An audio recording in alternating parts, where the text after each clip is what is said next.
रिश्वतखोर बहू। ये क्या बात हुई? तुझे पता भी है तो क्या बोल रही है बहू? एकदम सही बोल रही हूँ। अगर आपको मुझसे अपनी इन ऐंठन भरे घुटनों की मालिश करानी है तो मुझे वो देना पड़ेगा जो मैं मांग रही हूँ। एक हाथ दो और दूसरे हाथ लो, सिंपल। बहू हूँ, इसका मतलब ये नहीं कि नौकरानियों की तरह काम करूँ। ये है अमृता और उसकी सास रेखा। अमृता एक नई नवेली बहू है जिसकी शादी कुछ दिनों पहले ही रेखा के बेटे माधव के साथ हुई है। वैसे तो अमृता दिल की बहुत अच्छी है, लेकिन वो कहते हैं ना कि खून का रंग तो दिखता ही है। बस वही डॉन की बेटी होने का रंग यहाँ अमृता में भी दिख रहा है, जो है रिश्वत लेना। जी हाँ, काम चाहे कितना भी छोटा या कितना भी बड़ा क्यों ना हो, हमारी अमृता बहू बिना रिश्वत लिए कुछ नहीं करती। चलिए देखते हैं आगे इनके साथ और क्या क्या होता है। रेखा और अमृता को लड़ते देख ससुर प्रेमचंद वहां आता है और कहता है, अरे क्या हुआ? काहे इतना तिल मिला रही हो रेखा? अरे कुछ बोलोगी भी या कानों में हड़ताल हो रखी है तुम दोनों के? देखिए ना पापा जी, माँ जी ने मुझे कहा कि मैं उनके घुटनों की मालिश कर दूं, लेकिन उसके बदले में माँ जी मुझे वो हीरो वाला पुश्तैनी हार देने से इनकार कर रही हैं। क्या? घुटनों की मालिश के लिए हीरो का पुश्तैनी हार कौन मांगता है बहू? पापा जी, आपको तो पता ही है ना, आपकी बहू कितनी सयानी है, हर कोई भी काम फ्री में नहीं करती। और अब शेखावत खानदान का आटा तो इतना भी गीला नहीं है कि अपनी बहू को हार ना दे पाए। क्यों माय डियर माँ जी? देखा आपने प्रेमचंद जी, ये अब मुझसे पुश्तैनी हार मांग रही है, कल को पूरा घर मांग लेगी। अरे जा जा, मैं खुद कर लूंगी अपनी मालिश। ठीक है, मुझे क्या। एंजॉय योर मालिश टाइम माँ जी। रात में जब पति महादेव दफ्तर से लौटकर घर आते हैं तभी कमरे में, अमो सुनो ना, मेरा वो लाल रंग का जो शर्ट है ना, वो धो दो ना प्लीज। एक्चुअली कल मेरी एक इम्पोर्टेंट इंटरनेशनल क्लाइंट के साथ मीटिंग है, बहुत बड़ी डील का ऑफर है, इसलिए मैं अपनी उस लकी शर्ट को पहनकर जाना चाहता हूँ। अभी धो दो, रात भर में तो सूखी जाएगी, फिर कल अच्छे से कड़क वाली इस्त्री कर देना अपने शुभ शुभ हाथों से। जी नहीं, मैं ये सब ऐसे ही नहीं करने वाली। अगर काम करवाना है तो मेरी एक शर्त है। अरे यार, तुम और तुम्हारी शर्तें, बोलो क्या है? आपको मुझे 10 मनीष मल्होत्रा डिजाइनर की साड़ियाँ दिलानी होगी। 2 हफ्तों में मेरी स्वीट हार्ट फ्रेंड बिल्लो रानी की शादी है। मैं वहाँ डिजाइनर साड़ी पहनकर जाऊंगी और सब कुछ जला दूंगी। माधव अपनी बीवी की बात सुनकर हैरान परेशान अपने सर पर हाथ रखकर बैठ जाता है। अरे तुम बीवी हो या आफत? तुम्हारे दिमाग में जंग लग गया है क्या? देखो इतने सारे पैसे नहीं है मेरे पास। तुम्हारी याददाश्त तो जगह पर है ना माधव, भूल गए?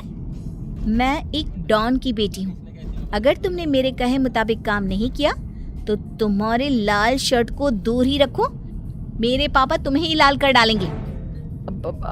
ठीक है, चलो अब ज्यादा मत डराओ, तुम्हें जो चाहेगा मिल जाएगा। अब ये डर और रिश्वत का सिलसिला यूं ही चलता रहता है और इसी तरह समय बीतता रहता है। एक सुबह सब नाश्ते के टेबल पर बैठे थे, जहां अमृता सबके सामने एक व्हाइट बोर्ड लाती है जिस पर दिन भर के सारे कामों के रेट लिखे हुए थे। अब ये क्या है? टीचर नहीं बनने का इरादा है क्या तेरा? अगर हाँ तो अफसोस, बेचारे बच्चे, उनका भविष्य तो अंधेरे में है। आप लोग बेकार की बातें बंद कीजिए और आंखें खोलकर ठीक से पढ़िए क्या लिखा है। ये आज के सारे कामों के रेट्स हैं। आलू पराठे, चाय, दाल, रोटी, चावल, सब्जी, हलवा, मिठाई, रसोई की सफाई, वॉशिंग मशीन में कपड़े धोना, ओखल में मसाले कूटना और माँ जी और पापा जी के अलमारी की सफाई करना। इन सब कामों की कुल मिला के जो रकम बनती है वो है ये 10,000 रुपए और माँ जी के लेटेस्ट लाए हुए सोने के झुमके भी। अमृता, तुम इंसान हो या हैवान? जरा तो दया करो हम पर। हे राम जी, उठा लो, अब ना देखा जाता ये सब। सच में पता नहीं कौन सा दिन था वो जब ये हमारे घर आई। महादेव, तेरे प्यार ने तो हमारा जीना दुश्वार कर दिया बेटा। दुनिया में बहुत रिश्वतखोर लोग देखे, लेकिन ऐसी रिश्वतखोर बहू पहली बार देख रहा हूँ जो अपने ही परिवार को लूटने में लगी है। बहू, तुझे पता है ना कि ऐसे रिश्वत मांगना गुनाह है। पापा जी, मैं कोई गुनाह नहीं कर रही हूँ। रिश्वत लेना बाहर की दुनिया में गुनाह है। मैं तो बस अपना हक मांगती हूँ। मेरी रिश्वत नहीं, मेरा शगुन है, नेग है। और वैसे भी मैं एक बहू हूँ, इसका मतलब ये नहीं कि मैं सब काम पूरी जिंदगी फ्री में करूँ, आपके चरणों को धोते बैठूं और 24 घंटे आपकी नॉन स्टॉप सेवा करती बैठूं। चलिए छोड़िए, नाश्ता और खाना चाहिए तो बोल दो जल्दी से, वरना मैं चली थिएटर। आज मेरे फेवरेट सलमान की पिक्चर रिलीज हुई है। इतना कहकर अमृता वहां से चली जाती है। इस बेवकूफ का जल्दी कुछ करना पड़ेगा। कुछ दिनों बाद घर में पूजा रखी थी और पूजा में 11 पंडितों का खाना बनाने के लिए कहा जाता है, वो भी नई बहू के हाथों से। देखो अमृता बहू, आज घर में पूजा है, 11 पंडितों को खाना खिलाना है। 56 भोग बना पाओगी? उन्होंने कहा है कि नई बहू के हाथों का खाना ही होना चाहिए, नहीं तो मैं रेखा को ही बोल देता हूँ। ओ कम ऑन पापा जी, खाना तो मैंने फ्री फंड में अपने घर में भी कभी ना बनाया, तो अब आपको क्या लगा कि पूजा का नाम लेकर आप मुझे अपनी झांसी में फंसा लोगे? अरे कल मुही, बस अब बस, पहले सुन भी ले क्या कह रहे हैं हम। तुम्हें जितने पैसे चाहिए, जितने तोहफे चाहिए, सब ले लेना, बस पूजा पाठ में कोई बाधा नहीं आनी चाहिए। ओहो, ये हुई ना समझदारी वाली बात। ठीक है, अब आप लोग निश्चिंत रहिए, मैं ऐसा खाना बनाऊंगी कि उन 11 पंडितों की 11 पुश्तें भी मेरे खाने के स्वाद को याद रखेंगी। अमृता पंडितों के लिए खाना पकाती है और पूजा संपन्न होने के बाद उन्हें केले के पत्तों पर खाना परोसती भी है, जिस पर खाने का पहला निवाला खाते ही वो क्या भोजन है।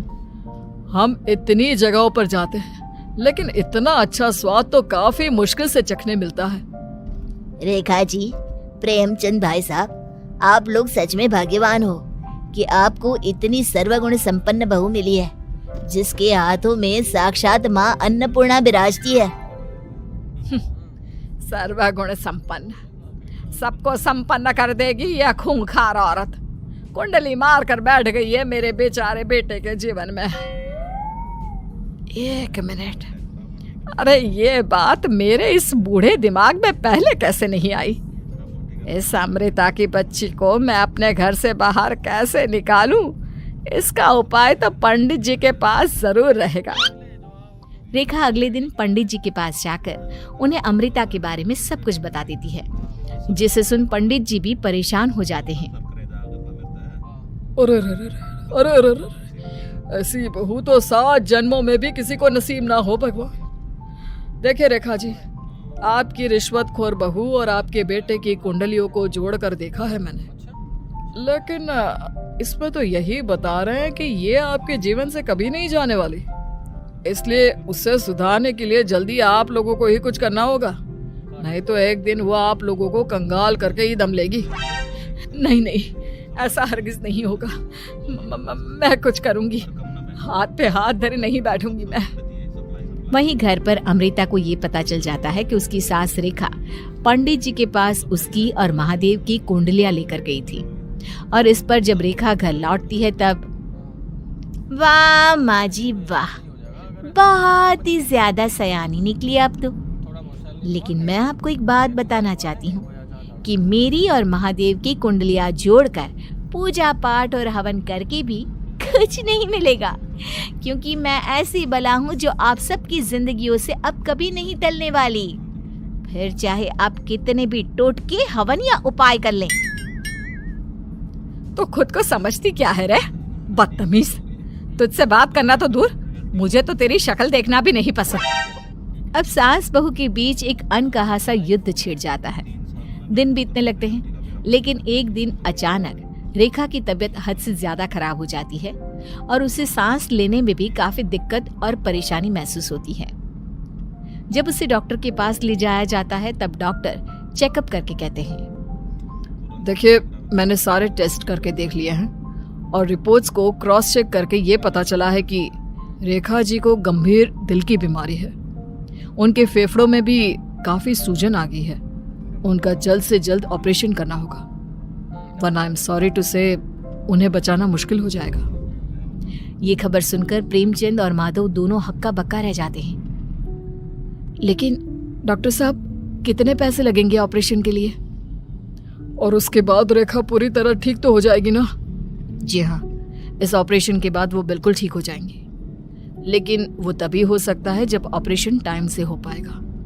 और रही बात ऑपरेशन के खर्चे की, तो उसमें तकरीबन 6 से 7 लाख रुपए तक लग सकते हैं। जहां एक तरह सब रेखा की तबीयत और ऑपरेशन को लेकर परेशान होते हैं, वहीं घर पर रेखा को बिस्तर पर देखकर भी अमृता के अंदर जरा भी दया नहीं आती। ओ माँ जी, ये अपना फालतू का मेलोड्रामा बंद कीजिए ना आप। मुझे पता है आपको मुझे रिश्वत नहीं देनी है और घर के सारे काम मुझसे मुफ्त में करवाने हैं, इसीलिए आप ये सब कर रही हो ना। सीरियसली अमृता, ऐसे हालात में तुम ऐसी बातें कैसे कर सकती हो?